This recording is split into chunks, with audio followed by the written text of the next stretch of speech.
Maita merĩ harĩ o kiumia kwa ihinda rĩa mĩeri 11 bamĩrĩ ici ikinyĩte 2,000 ikoretwo ikĩgomana kĩharo-inĩ gĩkĩ kũgĩra mburungo cia irio kumana na moritũ marĩa monekete thutha wa mũtuthũko wa mũrimũ wa COVID-19. We witnessed a total collapse of tourism to the Mara. So we came up with a plan to move our community beyond relying on tourism, because the coronavirus has revealed the soft underbelly of international tourism.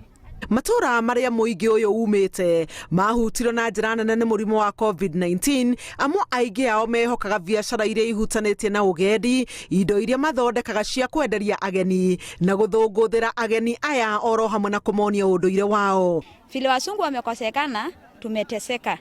Kukula ni shida, kufaa ni shida, hata mgonjwa akiwa mgonjwa kutibiwa ni shida. Tunashukuru sana National Conservancy kwa sababu ndio wa kwanza kuchukua mkono yao akatupatia chakula. Na hata sasa hatuusi ng'ombe zetu na hatuusi kondoo zetu. Sasa venye chakula tumepata, sasa mzinga zetu tuna keep. Sasa venye tumepata hiyo msaada tunashukuru Mungu sana kwa vile tumepata. Gũkĩrĩ ũguo gĩcunjĩ kĩa 95 harĩ 100 kĩa mawĩra ma ũgendi thĩinĩ wa rũnyanjara rwa Maasai Mara nĩ maathararirio nĩ mũrimũ wa COVID-19 thutha wa mĩhaka ya mabũrũri maingĩ kũhingwo. Handũ-inĩ ha Inooro TV, njĩtagwo Helen Maina.